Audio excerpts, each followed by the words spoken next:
रहीम, अस्सलाम वालेकुम नाज़रीन, मैं हूं जुल्करनैन हैदर। आप देख रहे हैं यूट्यूब चैनल। पाकिस्तान में करप्शन स्कैंडल हैं कि थमने का नाम नहीं ले रहे।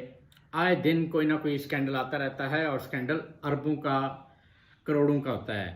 मगर अब मैं जो आपको बताने जा रहा हूं ये अरबों करोड़ों का नहीं है बल्कि खरबों का है। जी हाँ, सिंध में एक बहुत बड़ा घोटाला ये हुआ है। उस हवाले से डिटेल आपको मैं शेयर करता हूं और डिटेल ये है कि जनाब पेंशन के मामलात में गुज़श्ता कोई 12 साल से पैसों का हेर फेर हो रहा था और अभी ये डिटेल सामने आई है और डिटेल ये आई है कि 2 खरब 31 अरब 45 करोड़ 30 लाख 47,700 रुपये ठिकाने लगाए गए हैं जो कि मुख्तलिफ लोगों के अकाउंट्स में जाते रहे हैं। और पेंशन का क्योंकि डायरेक्ट वजारत ख़जाना से ताल्लुक़ होता है तो सिंध में ये जो सूरत हाल है। और गुज़श्ता 12 साल से ही मुराद अली शाह साहब सिंध के वज़ीर ख़जाना भी हैं, वज़ीर आला तो हैं ही हैं, मगर वज़ीर ख़जाना का भी कलमदान इन्हीं के पास है। और कुछ ख़ानदान हैं जिनके अकाउंट्स में सिर्फ करोड़ों नहीं बल्कि अरबों रुपए ट्रांसफ़र होते रहे हैं। उसकी जो डिटेल है, दस्तावेज़ात हैं, वो भी मैं आपको बताता हूँ। और बताया ये गया है कि हैरत अंगेज़ तौर पर करप्शन की तमाम जो रकम है ज़िला दादू और तलका जोही के रिहायशियों के बैंक अकाउंट्स में मुंतकिल की गई हैं। सैकड़ों की तादाद में फ़ेक अकाउंट बनाए गए हैं और उन फेक अकाउंट्स में ये रकम मुंतकिल की जाती रही है। फिर वहाँ से ये रकम अहम शख्सियात के अकाउंट्स में मुंतकिल होती रही हैं। तो जो सामने आई है कि जी सबसे ज़्यादा जो रकम है वो दोएज फैमिली है, उनके मुख्तलिफ अफराद के नाम पर ये अकाउंट्स में मुंतकिल की गई है। और बताया ये गया है कि पेंशन की रकम 2012 से 2017 के दौरान अकाउंट में मुंतकिल की गई। पेंशन की रकम मुख्तलिफ जाली अकाउंट में भी मुंतकिल हुई। बाद में वो रकम अहम शख्सियात के फ्रंट मैन के अकाउंट में मुंतकिल होती रही है। नैब ने जो अब तक तहकीकात की है और उन्होंने 54 अफराद को नोटिस जारी किया है जिनमें दो एक फैमिली भी शामिल है जिनके अकाउंट में ये पैसे जाते रहे हैं। वो भी बताता हूँ कि कितने कितने पैसे किस अकाउंट में जाते रहे हैं। और अब तक 30 अफराद ने बयान रिकॉर्ड करा दिया है और हलफनामा भी दिया है और 30 अफराद ने तो लाताल्की का ऐलान कर दिया है कि उनको पता ही नहीं है कि उनके नाम के अकाउंट खुले हुए हैं और उसमें करोड़ों अरबों रुपए आ चुके हैं। इसमें जनाब उन्होंने ये भी बताया है कि रकम मुख्तलिफ औकात में एक निजी बैंक के 147 अकाउंट्स में मुंतकिल की गई। दोएज फैमिली के 22 अरकान थे जिनके 84 अकाउंट बनाए गए थे, उसमें ये रकम मुंतकिल हुई। इसी तरह ये बताया गया है कि जो दोएज फैमिली के नाम पर खुलने वाले 84 अकाउंट हैं उनमें 1 खरब से ज़्यादा रकम मुंतकिल हुई। साथ में ये भी बताया गया है कि जनाब डिस्ट्रिक्ट अकाउंट ऑफिसर की सहूलत कारी से महकमा ख़जाना के सिस्टम ने ये रकम रिलीज़ कराई थी। 2 खरब 31 अरब से ज़्यादा की करप्शन की जो ये कहानी है उस हवाले से तहकीकात में तेज़ी भी आ चुकी है और सिंध की कई आला अहम शख्सियात जो हैं वो इसमें मुलविस हैं और उनके ख़िलाफ़ एक्शन भी लिया जा सकता है। महकमा ख़जाना सिंध की बड़ी करप्शन की तहकीकात के लिए एक 7 रुकनी मुश्तरका तहकीकाती टीम भी तश्कील दी गई है जो मालूम करे कि आखिर ये किस तरीके से होते रहे हैं। अब मैं आपको जनाब अकाउंट की तफसील बताता हूँ। आप स्क्रीन पर देख सकते हैं अकाउंट की तफसील। उसमें ये बताया गया है जी ये सिर्फ 5 अकाउंट हैं जिनमें ये रकूम जाती रही हैं। निज़ामुद्दीन दराइच हैं जी, फिर उसका दूसरा अकाउंट भी यही है निज़ामुद्दीन के नाम से, तीसरा भी निज़ामुद्दीन के नाम से, चौथा भी निज़ामुद्दीन के नाम से है। और एक अकाउंट में 14 करोड़ जाती है, एक अकाउंट में 21 करोड़, फिर 39 करोड़, फिर 68 करोड़।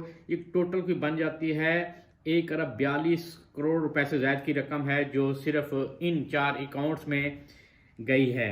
इनको समन भी नैब की तरफ से जारी किए गए थे। इसी तरह जो और अकाउंट की तफसील हमें मासूल हुई है वो जी है मारवी को के नाम से कंस्ट्रक्शन कंपनी है, उनके अकाउंट में ये पैसे जाते रहे हैं। फिर रहमान माला है जी, फिर अब्दुर्रहमान है, फिर और भी अब्दुर्रहमान मला है, फिर और भी अब्दुर्रहमान है, फिर है जी साहिल कंस्ट्रक्शन कंपनी रेलवे कोलो, یہ ان کے اکاؤنٹ میں بھی اسی طرح 1 ارب سے زائد کی رقم جو ہے وہ منتقل کی گئی ہے۔ پھر بات کرتے ہیں جی غلام سغرا، ان کے اکاؤنٹ میں جا رہی ہے رقم۔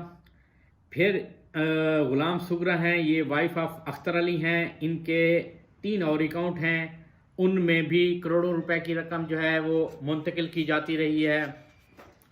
اسی طرح ماروی ڈاٹر آف محمد رمضان دائچ ہے، ان کے نام پر 3 اکاؤنٹ ہیں اور ان 3 اکاؤنٹوں میں بھی کروڑوں روپے کی ٹرانزیکشن جو ہے وہ سامنے آئی ہے۔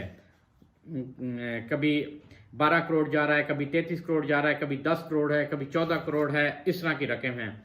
اسی طرح پھر کوئی مسز عظمیٰ ہیں جی، ان کے نام پر 2 اکاؤنٹ عظمیٰ کے نام پر ہیں اور 1 اکاؤنٹ جو ہے وہ عظمیٰ ڈاٹر آف اماد علی دائچ ان کے نام پر ہیں، ان میں بھی یہی ہے جی، رقم جاری ہیں 10 کروڑ، 14 کروڑ، پھر 9 کروڑ، 34 کروڑ روپیہ تو صرف یہ بن جاتا ہے۔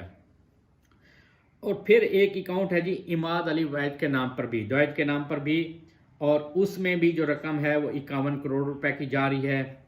یہ تمام رقم جو ہے جو ڈسٹرکٹ اکاؤنٹ آفیسر ہے وہاں سے جاری ہیں، اور پرائیویٹ بینک ہیں جن میں یہ اکاؤنٹ کھلوائے گئے تھے اس میں یہ رقم آئی تھی۔ پھر جناب MSK کنسٹرکشن کمپنی ہے، اس میں جا رہے ہیں جناب پیسے۔ پھر محمد علی سن آف طاہر خان دوائچ، پھر محمد علی دوائچ ہیں، اس کے علاوہ پھر محمد علی دوائچ ہیں، یعنی ایک بندے کے 3 4 اکاؤنٹ کھلوائے گئے ہیں اور ان کے اکاؤنٹ میں یہ رقم جاری ہے۔ اس میں بھی تقریباً کوئی جا چکے ہیں جی 4 ارب روپے کے قریب رقم ان اکاؤنٹس میں بھی ٹرانسفر کی گئی ہے۔ پھر طاہر خان پھر آ گیا جی، پھر طاہر خان کے نام پر بھی اکاؤنٹ ہے، ایک اور اکاؤنٹ بھی ہے، یہ 1 2 3 4 5 اکاؤنٹ ہیں جی، 5 اکاؤنٹ میں یہ رقم منتقل کی گئی ہے اور یہ رقم اربوں روپے میں بنتی ہے۔ صاحب ذرا خربوں کا حساب رکھنا بھی اتنا آسان نہیں ہے، یہ رقم منتقل ہوتی رہی ہیں، اور اب جو نیب ہے وہ اس پر سیریس ایکشن لینے کی کوشش کر رہا ہے۔ کوشش اس لیے کہہ رہا ہوں کیونکہ یہ ساری رپورٹ نیب ہیڈ کوارٹر کو بھجوائی جائے گی، نیب ہیڈ کوارٹر اس پر مزید اس کیس کو EBM میں بھی منتقل کرے گا اور فردر ایکشن کی تیاری کا فیصلہ ہوگا۔ مگر ہمارے ہاں کیونکہ جمہوریت ہے اور کہتے ہیں کہ جمہوریت بہترین انتقام ہے، افسوس کا امر یہ ہے کہ یہ سارے معاملات اتنے بڑے بڑے سکینڈل جمہوریت میں ہی سامنے آتے ہیں کیونکہ کوئی پوچھنے والا نہیں ہوتا۔ ہمارے ہاں جمہوریت نہیں بلکہ ایک بادشاہت ہے، بادشاہت کے نام پر جو جمہوریت چل رہی ہے، ہم نے اس کا نام جمہوریت رکھا ہوا ہے، مگر افسوس یہ ہے کہ ان کے خلاف ایکشن لینے والا کوئی نہیں ہے، اور جب ایکشن ہوتا ہے تو پھر مسائل اڑائے جاتے ہیں، اور جب سیاسی صورتحال چل رہی ہوتی ہے تو یہی کرپشن اس کے ساتھ جوڑ دی جاتی ہے کہ جناب یہ باتیں ہم مان لیں گے، یہ ہماری کرپشن ہے، اس کو جسٹیفائی کر دیں، اس کے حوالے سے کیسز روک دیے جائیں، جو کہ ابھی اس وقت بھی یہی صورتحال چل رہی ہے۔ ہر کرپشن کیس میں چیزیں روک دی جاتی ہیں۔ مراد علی شاہ صاحب ماشاءاللہ شاہ ہیں، اور پتہ نہیں اتنا پیسہ وہ کہاں لے کر جائیں گے، کس کس کو نواز رہے ہیں، کب تک یہ سلسلہ چلتا رہے گا۔ سندھ کے عوام کے لیے بھی کچھ کر لیں، کراچی کا پہلے ہی بیڑا غرق ہو چکا ہے، اور اندرون سندھ کا تو اس سے پہلے ہی بیڑا غرق ہے، وہاں نہ تو کوئی ترقی دیکھنے میں آتی ہے۔ اگر یہی پیسے، کوئی معمولی رقم نہیں ہے، 2 خرب سے زائد کی یہ رقم، اگر یہ کراچی یا اندرون سندھ کی ترقی پر لگا دیے جائیں تو سندھ کی حالت تبدیل ہو سکتی ہے۔ مگر ہر وقت رونا یہی ہوتا ہے کہ پیسے ہمیں نہیں ملتے، ہمارے پاس پیسے نہیں ہیں، ہم کیا کریں؟ اگر پیسے نہیں ہیں تو پھر یہ 2 خرب سے زائد کی رقم کہاں جاتی ہے؟ یہ کن کی جیب میں چلی جاتی ہے؟ یہ پیسے کہاں سے آتے ہیں؟ خدا را ان کے لیے بھی کچھ سوچیں۔ ناظرین، یہ تھی حقیقت، اور آخر میں جاتے جاتے یہ آپ کو بتا دوں کہ حکومتی ایوانوں میں سے بھی حکومتی شخصیات کے بھی اسکینڈل ان قریب آنے والے ہیں، ان کی بھی فائلیں کھل چکی ہیں۔ انشاءاللہ جلد ہی ان حقائق سے بھی پردہ اٹھائیں گے۔ تب تک کے لیے اجازت دیجیے، اللہ حافظ۔